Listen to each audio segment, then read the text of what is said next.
नमस्कार, मी सौमित्र बोटे, मित्रमणे आरोग्यमध्ये तुम्हा सगळ्यांचं स्वागत। आज आपल्यासोबत आहेत डॉक्टर कारभारी खरात। डॉक्टर, मी तुमचं मनपूर्वक स्वागत करतो। डॉक्टर जवळपास 32 पेक्षा जास्त वर्ष आरोग्य विभागामध्ये काम करत होते।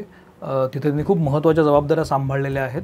शिवाय आता युनिसेफचे ते सिनियर कन्सल्टंट म्हणून पण काम करतात आणि या निमित्तानं अनेक योजना, सरकारच्या अनेक ध्येय धोरणं म्हणा, सवलती म्हणा, या तळागाळातल्या लोकांपर्यंत कशा पोहोचतील, तळागाळातल्या लोकांपर्यंत आरोग्याबद्दल जागरूकता कशी निर्माण होईल याबद्दल ते काम करत असतात। शिवाय लसीकरणामध्ये, वॅक्सिनेशनमध्ये विशेषतः त्यांचा अभ्यास आहे आणि ते काम करत आहेत। आजचा विषय हा वॅक्सिनेशनच आहे, लसीकरण। तर कुठल्या लसी कधी घ्यायच्या असतात, कशा पद्धतीने दिल्या जातात, सरकारची ध्येयधोरणं काय आहेत, बाजारात त्याचं मूल्य काय आहे आणि प्राइस काय आहे, अशा अनेक गोष्टींवर आज मी सरांशी बोलणार आहे। सर, तुमचं स्वागत। Thank you. हमने ज़िंदगी भर लस नहीं ली, वैक्सीन नहीं लिया, हमको कुछ नहीं होता। हे 3 डोस पूर्ण केले की या 8 आजारांपासून या बाळाचं संरक्षण व्हायला सुरुवात होते। शासनामार्फत ह्या सगळ्या लसी मोफत दिल्या जातात। हो हो, मीच जाऊन पहिल्यांदा घेतो होता। जर त्यावेळेस ह्या भीतीने त्या 10 लाख लोकांनी वॅक्सिन घेतलं नसतं, काय झालं असतं? किती मृत्यू कोविडने झाले असते? खाजगी हॉस्पिटलनी कोणाला लस टोचली तर ते महानगरपालिकेकडे रिपोर्ट केलं पाहिजे, हे बंधन आहे। आणि वॅक्सिनेशन हे आपल्याला 100% बालकांचं करायचं आहे। बरं,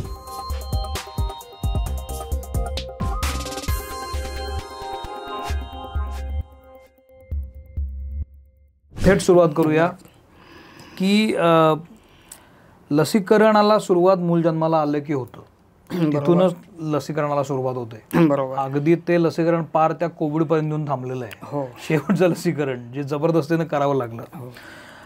आता मी जेव्हा आजूबाजूला बघतो तेव्हा लसीकरणाबद्दल 2 वेगवेगळे मतप्रवाह दिसतात मला। एक, काही निग्लिजन्स दिसतो की काय फरक पडत नाही, आता ते रोग काय उरलेलेच नाही आहेत, नाही दिलं तरी चालतं। आणि दुसरा प्रवाह आहे की नाही दिलं पाहिजे, मग ते सरकारी योजनांमध्ये, सरकारी हॉस्पिटल्समध्ये नको, विभागांमध्ये नको, आपण मोठमोठ्या चांगल्या हॉस्पिटल्समध्ये देऊ, कारण तिथे नीट काळजी घेतली जाईल। मग त्याचा दर पण खूप असतो। खाजगी हॉस्पिटलमध्ये घेऊ तसं, खाजगीमध्ये तो घेऊ तसा असतो। आत्ता सरकारी निकषांनुसार महत्त्वाची वॅक्सिनेशन्स कोणकोणती आहेत? आता अगदी जसं आपण सुरुवातीला सांगितलं की जन्मापासून ज्या दिवशी बाळाचा जन्म होतो त्या दिवशी 3 लसी, 3 वॅक्सिन्स द्यावेत अशा गाईडलाईन्स आहेत। बरं। आणि ह्या 3 लसीमध्ये पहिली लस आहे BCG, की जी TB हा रोग आपण सर्वांनी ऐकलेला आहे। लाखो पेशंट्स TBचे आहेत। अगदी लहान मुलांपासून तर म्हाताऱ्या माणसापर्यंत कोणालाही TB होऊ शकतो। TBचं निदान लवकर होणं आवश्यक आहे, लवकर नाही झालं तर त्याने मृत्यूही होतो। नंतर हा संसर्गजन्य आजार आहे, एका माणसापासून दुसऱ्याला होतो, श्वासावाटे तो TBचे जंतू पसरतात। जर ही BCGची लस बाळाला पहिल्या दिवशी सांगितल्याप्रमाणे दिली किंवा नाही देऊ शकलं कुठल्या कारणाने तर अजून काही दिवस देता येते, तर त्या कालावधीत दिली तर TB आपण टाळू शकतो। दुसरं आहे हेपॅटायटिस B नावाची लस, की ज्या हेपॅटायटिस म्हणजे लिव्हरवर ह्या हेपॅटायटिस विषाणूचा प्रभाव होतो आणि त्याच्यामुळे लिव्हर खराब होतं। लिव्हर खराब झालं म्हणजे आयुष्य खराब झालं। करेक्ट। तर हे लिव्हरवर त्याचा परिणाम होणं हेपॅटायटिस Bवर, आणि बाकी पण त्याचे काही दुष्परिणाम अजून हेपॅटायटिस Bचे आहेत, कारण सगळेच अवयव त्यामध्ये हे होतात। तर ते टाळता यावं, ते होऊ नये तो आजार आयुष्यभर, म्हणून हेपॅटायटिस Bची सुद्धा लस पहिल्या दिवशी द्यायला पाहिजे। तिसरी आहे पोलिओ। पोलिओ आपल्या सर्वांना माहिती आहे की पोलिओचं जरी आता भारतातून निर्मूलन झालेलं असलं तरी आपल्या शेजारच्या देशांमध्ये, अफगाणिस्तान आहे, पाकिस्तान आहे, तिथे पोलिओचे पेशंट अजून आहेत। आणि तिथनं पोलिओ आपल्यावर कधीही येऊ शकतो, म्हणून एक प्रतिबंध म्हणून आपण ही लस सर्व बालकांना देतो। तर ह्या 3 डोस हे पहिल्या दिवशी बाळाला द्यायचे आहेत। त्यानंतर आहे दुसरा डोस जो आहे तो 6 आठवड्यांनी द्यायचा आहे। तिसरा डोस आहे तो 10 आठवड्यांनी द्यायचा आहे।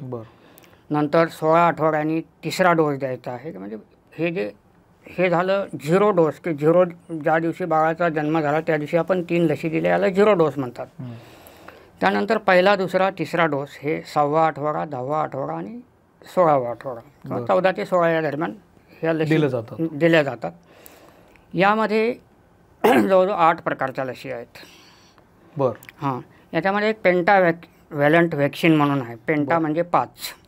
त्यामध्ये 5 जीवाणू किंवा विषाणूंचे 5 आजारांना प्रतिबंध ते एक इंजेक्शन करतं.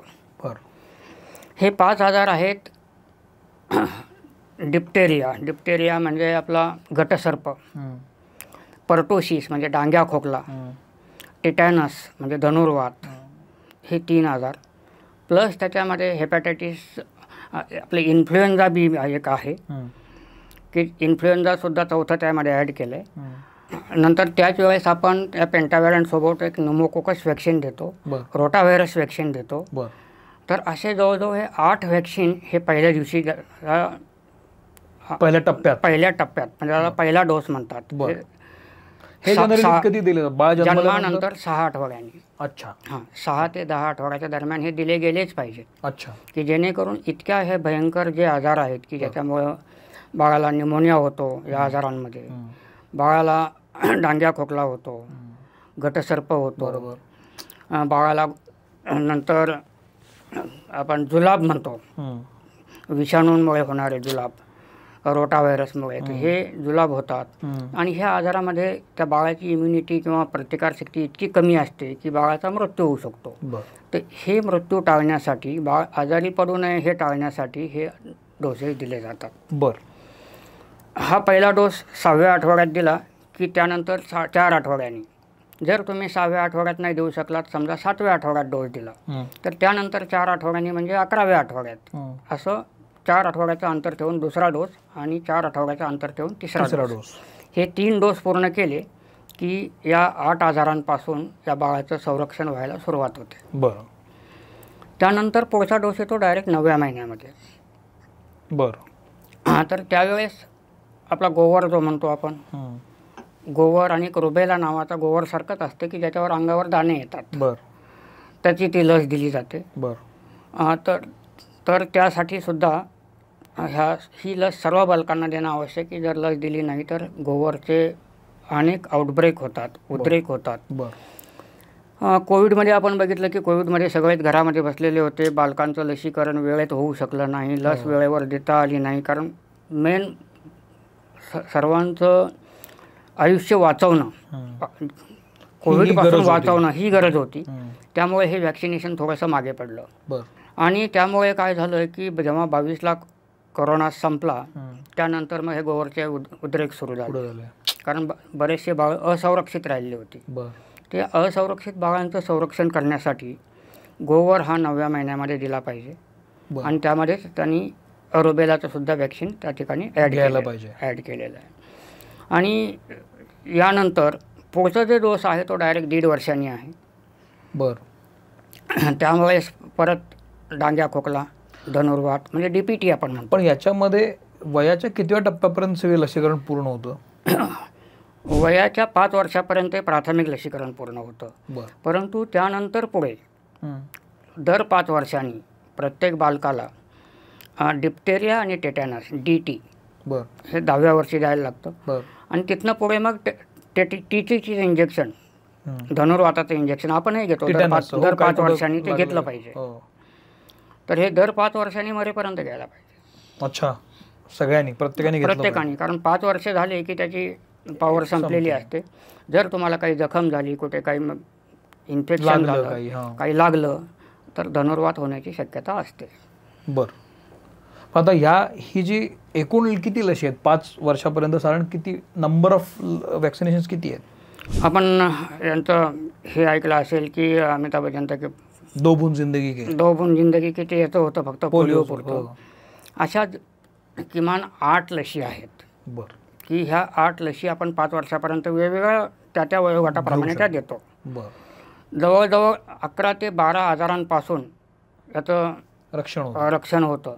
म्हणजे 8 लशी ह्या आपण अगदी 6व्या आठवड्यातच चालू करतो.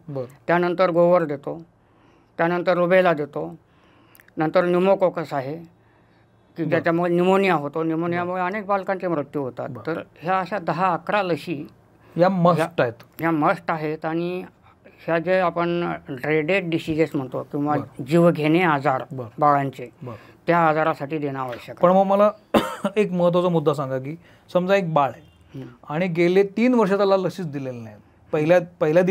पहिल्या दिवसाच्या 0 डोस दिलेला आहे, कारण हॉस्पिटलमध्ये दिलाच जातो असं आपण गृहीत धरूया. त्यानंतर समहाऊ त्याला 3 वर्ष दिलीच नाहीत, तर देतातच सगळे लसी पुढच्या 3 वर्ष त्या वयोगटानुसार तो तिथपर्यंत पोहोचलेला आहे. बरोबर. मग त्याला पुढच्या लसी द्याव्या लागतील. पुढच्या लसी द्यायला. ओके. कारण तिथपर्यंत जरी त्याला लसी दिलेल्या नसल्या तरी निसर्गाच्याशी भांडून त्याच्या शरीराने स्वतःचं संरक्षण झालेलं आहे. बरं. परंतु प्रत्येक बाळाचं होईल असं नाही. करेक्ट. बरं. या लसींची किंमत काय असते?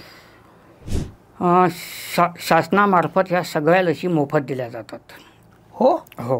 ग्रामीण भागात, आदिवासी भागात, महानगरपालिकांमध्ये, कॅन्टोन्मेंट बोर्डमध्ये, सर्व ठिकाणी. त्याच्यासाठी कुठलीही उत्पन्नाची अट नाही. करोडपती असला त्याच्यासाठी मोफत आहे. अगदी गरीब माणूस असला रस्त्यावर तर त्याच्यासाठी, त्याच्या बाळासाठी ही लस मोफत आहे. पण मग याच लसी खाजगी हॉस्पिटलमध्ये काय किमतीला दिल्या जातात?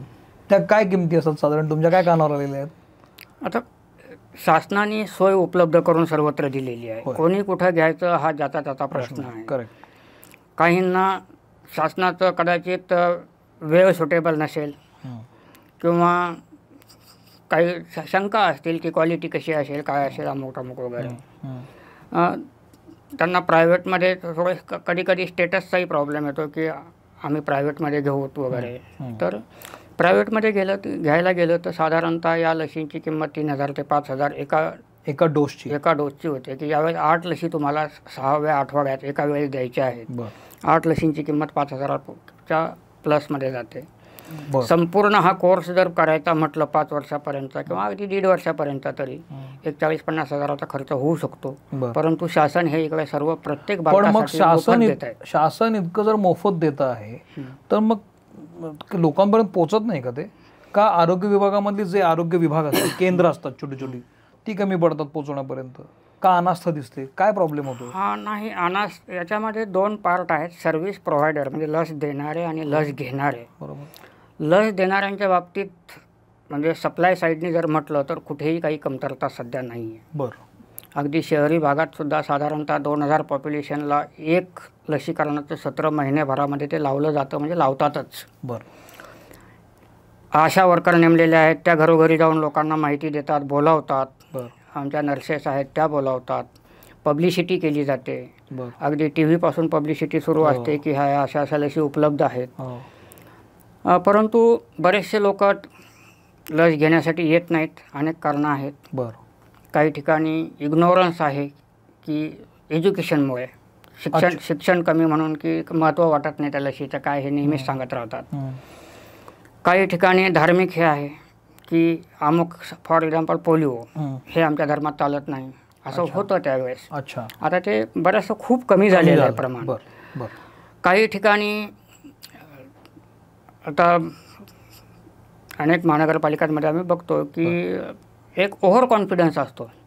हमने जिंदगी भर लस नहीं ली, वॅक्सिन नहीं लिया, हमको कुछ नहीं होता. मी घेतली नाही, मला काही झालं नाही, माझ्या बाळांनाही काही होणार नाही, ही अशी एक भावना असते. तर अशी बरीचशी कारणं आहेत. या सगळ्यामध्ये तो गावी जो तुमचा प्रोजेक्ट आहे त्याबद्दल सांगा ना. म्हणजे तो फार महत्त्वाचा प्रोजेक्ट आहे. आपल्याला असं वाटत असेल की लसीकरण जिथं आदिवासी राहणीमान जास्त आहे तिथे सर्वात कमी असेल की काय, पण तसं नाही आहे. डॉक्टरांशी बोलताना मला असं कळलं की रिपोर्ट उलटाच काहीतरी सांगतो. तर त्याबद्दल जरा सांगा ना मला. गावी ही एक फार मोठी ऑर्गनायझेशन आहे, global alliance for vaccination and immunization all over the world. गावीने भारतामध्ये सुद्धा सपोर्ट करायला काही जिल्हे घेतलेले आहेत. जवळपास 140-141 जिल्हे भारतामध्ये त्यांनी सिलेक्ट केलेले आहेत. परंतु यातलं मॅक्झिमम हे UP, बिहार वगैरे त्या ठिकाणी की इग्नोरन्स वगैरे आहे, जिथे लसीकरणाचं प्रमाण कमी आहे त्या ठिकाणी आहेत. महाराष्ट्रामध्ये त्यांनी 4 जिल्ह्यांना सपोर्ट करायचं ठरवलं, कारण या 4 जिल्ह्यांमध्ये लसीकरणाचं प्रमाण कमी आहे. यामध्ये विशेषतः शहरी भागांचे काही पॉकेट्स आहेत की जिथे हे स्थलांतर असतं, स्थलांतरित मजूर असतात. मग ते स्थलांतर ग्रामीण भागातून असेल, UP बिहारमधून असेल किंवा इंटरनल असेल. म्हणजे आज 4 महिने या कॉलनीत राहिले, इथून नंतर मग इथलं काम संपलं, दुसऱ्या ठिकाणी कामाला गेले, तिकडे स्थलांतर झालं. त्याच्यामुळे इम्युनायझेशनचं प्रमाण अनेक ठिकाणी कमी आहे. तर महाराष्ट्रातले 4 जिल्हे की ज्या ठिकाणी गावीला स्वतःचं योगदान द्यावं लागलं किंवा इंटरव्हेन्शन देण्याची गरज वाटली आणि त्यांनी मान्य केलं की ह्या 4 जिल्ह्यांना आम्ही सपोर्ट करू. हे 4 जिल्हे आहेत. पहिला जिल्हा आहे ठाणे, कारण ठाणे जिल्ह्यामध्ये अर्बन की नागरीकरण जे म्हणतो आपण हे फार मोठ्या प्रमाणात आहे. 6 महानगरपालिका ठाणे जिल्ह्यात आहेत. या 6 महानगरपालिकांमध्ये बऱ्याच ठिकाणी, काही महानगरपालिकांमध्ये 90% वर लसीकरणाचं प्रमाण आहे, काही महानगरपालिकांमध्ये 85 आहे. आता काही वर्षांपूर्वी हे अतिशय कमी होतं, परंतु काम करून करून बऱ्याचपैकी वाढलेलं आहे. अगदी सांगायचं झालं तर दुसरा जिल्हा येतो मुंबई, की मुंबईमध्ये सुद्धा स्थलांतर सर्वात जास्त आहे. अनेक वेगवेगळे पॉकेट्स आहेत. स्थलांतर इंटरनल स्थलांतर असतं, बाहेरचं असतं. 6 महिने इथे राहतात, 6 महिने परत गावी जातात. त्यामुळे इथे घेतलेले डोस नंतर पुढे कंटिन्यू तिकडे होतील याची गॅरंटी नसते. म्हणजे हे पूर्वी होतं असं. आता एक युविन नावाचं ॲप आलं, त्यामुळे त्या मुलांनी इथे जरी लस घेतली तर त्याचं रजिस्ट्रेशन हे इथे जर केलं तर ते युविनचा नंबर कुठेही टाकला की ते कुठले कनेक्ट होतो ऑल ओव्हर इंडिया. कुठला ॲप आहे ते? युविन. तर त्यामुळे ते बरंचसं आता प्रश्न सॉल्व्ह होतो. परंतु या शहरी भागांमध्ये हे जे शहरी भागाचे बाकीचे प्रश्न म्हणतो आपण की नागरीकरणाचे जे दुष्परिणाम म्हणू आपण किंवा जे प्रश्न आहेत, त्याच्यामध्ये हा एक प्रश्न आहे की लसीकरणाचं प्रमाण कमी आहे. ठाणे झाला, मुंबई झाला. तिसरा जिल्हा आहे पुणे. अच्छा. पुण्यामध्ये ग्रामीण भागाचं लसीकरण चांगलं आहे. काही ठराविक 1-2 पॉकेट्स सोडले तर. नंतर पुणे महानगरपालिका आणि पिंपरी चिंचवड महानगरपालिका या 2 मोठ्या महानगरपालिका, येथे सुद्धा लसीकरणाच्या काही अडचणी होत्या, त्यामुळे गावीने इथे सुद्धा सपोर्ट दिलेला आहे. आणि चौथा जिल्हा आहे नाशिक. आजूबाजू इथलं मेनच आहे सगळं. म्हणजे नाशिक. नाशिकमध्येही ग्रामीण भागात लसीकरणाचं प्रमाण चांगलं आहे. अगदी आदिवासी भागातही चांगलं आहे. परंतु विशेषतः 2 महानगरपालिका, मालेगाव महानगरपालिका आणि नाशिक महानगरपालिका, परत प्रश्न तेच, मायग्रेशन आहे, वर्कर्स आहेत, लूम वर्कर्स आहेत, त्यांच्या फॅमिलीत कधीतरी येतात, कधी परत जातात. या प्रश्नामुळे काय होतं की तिथे लसीकरणाचं प्रमाण कमी आहे. पण मला सांगा डॉक्टर, लसीकरणामध्ये हे जे तुम्ही पहिली 5 वर्षाची लसीकरणं सांगितली तेच येतात का आणि कुठले लसीकरण येतात? गव्हर्नमेंटकडून हेच लसी देतात, कारण यांच्यापासून जास्तीत जास्त मुलांना अपाय होण्याची शक्यता आहे. आपण प्रायव्हेटमध्ये गेलात तर मग आणखी काही मेनिंगोकोकल व्हॅक्सिन वगैरे वगैरे की त्याचं प्रमाण अतिशय कमी आहे. त्यामुळं ते गव्हर्नमेंटने ते व्हॅक्सिनेशन प्रोग्राममध्ये आपल्या घेतलेलं नाही. परंतु व्हॅक्सिनेशन प्रोग्राममध्ये ह्या आता जे आपण बोललो या लसी यांनी घेतलेल्या आहेत. याची आवश्यकता अत्यंत आवश्यकता. पण मग मला सांगा, आता ती जी 10-12 लसीकरणं जी लसी ज्या आहेत त्या मी घेतल्या आणि मी जेव्हा प्रायव्हेट डॉक्टरकडे जातो काहीतरी मुलाला घेऊन, बाळाला घेऊन, तर मला तिथं आणखी 4 लसी सुचवल्या जातात. मग अशा वेळेला मी घाबरून जातो की बाबा घेतलं पाहिजे, कारण शेवटी बाळाचा प्रश्न आहे आणि मी ॲट एनी कॉस्ट रिस्क नाही घेऊ शकत. मग अशा वेळेला मी काय करायचं? मला ते घ्यावं लागतं. नाही, कॉन्फिडन्स कसा आणायचा? काय सांगायचं तेच आहे की त्या ज्या लसी सुचवल्या जातात तर त्या आजारांचं प्रमाण आपल्या देशामध्ये, आपल्या राज्यामध्ये, अगदी आपल्या शहरामध्ये सुद्धा खूप कमी प्रमाण आहे. त्यामुळे ते डिसीज आपल्या बाळाला होतील याची काही फारशी शक्यता नाही. आता घ्यायचं, तुम्ही घेऊ नका असं पण कोणाला सांगू शकत नाही. बरोबर. किंवा घेतलंच पाहिजे असंही सांगू शकत नाही. परंतु प्रमाण कमी असल्यामुळे त्याची आवश्यकता नाही आणि आवश्यकता नाही म्हणून शासनाच्या प्रोग्राममध्ये नाही आहे. ओके. मला एक फार महत्त्वाचा मुद्दा सांगा डॉक्टर, की समजा आता ही जी 8-9-10 लसीकरणं जी आहेत, डोसेस जे आहेत, ते मी समजा सरकारी दरबारी घ्यायला गेलो, सरकारी विभागामध्ये, केंद्रामध्ये, आणि तिथं अनास्था असेल किंवा आरोग्य विभागातले सेवक नसतील किंवा स्वच्छता नसेल, तर मी काय करायचं? अशा वेळेस आपण कसं आहे की गव्हर्नमेंटमध्ये एक हायरार्की असते. बरोबर. जसं मी आपल्याला बोललो की आशा वर्कर घरोघरी जाऊन बाळाला बोलून आणते. बरोबर. बाळाला बोलून आणल्यानंतर तिथे नर्स सगळं व्हॅक्सिन वगैरे घेऊन बसलेले असते. कोल्ड चेनचा एक मोठा आपला आमचा तिथे व्हॅक्सिनचा कॅरियर असतं, व्हॅक्सिन बॉक्स असतो. बरोबर. बॉक्समध्ये आईस असतं, आईसमध्ये सगळे व्हॅक्सिन ठेवलेले असतात. म्हणजे हे सगळं सिस्टमॅटिक चाललेलं असतं ॲज पर गव्हर्नमेंट गाईडलाईन. अगदी असं कुठे वाटलं तुम्हाला की इथे अनास्था आहे किंवा स्वच्छता नाही, अमुक नाही तमुक नाही, कारण प्रत्येक स्वच्छतेच्या गाईडलाईन कर्मचाऱ्यांना दिलेल्या आहे, त्यांचं ट्रेनिंग झालेलं आहे की त्यामुळे निश्चितपणे तिथे फार चांगली व्यवस्था असते असं हा माझा अनुभव आहे. आता एखाद्या ठिकाणी चुकून 100 ठिकाणापैकी कुठे 10 ठिकाणी नसेल, काही कर्मचाऱ्यांकडून झालं असेल, तर अशा वेळेस त्यांचे जे वरिष्ठ आहेत सुपरवायझर, कारण त्या सेशनला चेक करायला सुपरवायझर दरवेळेस असतात. नर्स इंजेक्शन देत असेल तर त्यांच्यावरची जी सुपरवायझरी नर्स असते ते येऊन व्हिजिट करतात, मेडिकल ऑफिसर येऊन व्हिजिट करतात. आता पुण्यासारख्या शहरात आमचे काही ठिकाणी जे गावीचे आम्ही इंटरव्हेन्शन दिलेत, गावीचे सुपरवायझर आहेत ते जाऊन मदत करतात. त्यामुळे शक्यतो असं होत नाही. आणि लसी दिल्यानंतर समजा त्या बाळाला ताप आला तर काय करायचं याचे सगळे मेसेजेस तिथे त्या आईला सांगितले जातात. बाळाला समजा घरी गेल्यानंतर तुम्हाला वाटलं की खूप घाम येतोय किंवा बाळ अस्वस्थ होत आहे तर काय करायचं, ताप आला तर काय करायचं, ह्या सगळं त्यामध्ये सांगितलेलं असतं. नंतर तिथे जर ताप आला तर एक अर्धी गोळी प्रत्येक आईकडे सोबत दिली जाते. ही गोळी कशा प्रकारे द्यायची किंवा लिक्विड असेल तर ते कशा प्रकारे द्यायचं ते समजून सांगितलेलं असतं. त्यानंतर दुसऱ्या दिवशी लस दिल्यानंतर दुसऱ्या दिवशी आमची आशा त्या बाळाच्या घरी जाऊन चौकशी करते, बाळाला काही त्रास आहे का. जर काही वेगळा त्रास असेल तर डॉक्टरांकडे घेऊन जाते स्वतः. अच्छा. म्हणजे एवढी सिस्टीम लावलेली आहे आणि आहे, कार्यरत आहे. बरं. तुम्ही ते टिटॅनसचं म्हणणं टिटॅनसबद्दल सांगितलं, 5 वर्षानं दर 5 वर्षांना मुलाला दिलं पाहिजे आणि आपणही घेतलं पाहिजे. हे पण टिटॅनस मोफत दिलं जातं. हो सरकारी. हो, टिटॅनसची लस मोफतच आहे सरकारीमध्ये. हो का? हो, मीच जाऊन पहिल्यांदा घेतो आता. याच्यामध्ये वॅक्सिनेशनचा मुद्दा येतो ना, महत्त्वाचा मुद्दा सांगताय तुम्ही. कोविड वॅक्सिनेशनचा एक फार बोलबाला झाला होता, सगळ्यांनी ती वॅक्सिनेशन्स घेतली, त्यातही आणि अनेक प्रकार, रेमडेसिवीर सारखा एक प्रकार आला, कोविड लसीचा एक इश्यू आला. तर अलीकडच्या काळामध्ये या लसी घेतल्यामुळं दुष्परिणाम लोकांच्या जगण्यावर होत आहेत की काय, असा एक सूर यायला लागला आहे. आरोग्यामध्ये आपण काही डॉक्टर्सना बोलवलं होतं, तर त्यांच्या म्हणण्यानुसार कोविड घेतल्यानं किंवा रेमडेसिवीर घेतल्यानंतर, स्टेरॉइड्स घेतल्यानंतर रक्तामध्ये गुठळ्या होणं किंवा किडनीचे इश्यूज येणं किंवा खुब्याचे प्रॉब्लेम्स येण्याचं प्रमाण वाढलंय असं त्यांचं म्हणणं आहे. आता तुमचा अनुभव काय सांगतो, काय आहे हे सगळं? आता हे वाढलंय असं म्हणणं आहे. आता याच्यापैकी बरेचसे आपण बघतो की अगदी 30 वर्षाच्या मुलाला, 15 वर्षाच्या मुलाला हल्ली कार्डियाक अरेस्ट किंवा हार्ट अटॅक येऊ लागले. आता याचं बरेचसे जण तिकडे जोडायला बघतात, कोविडची लस घेतली होती म्हणून असं झालं.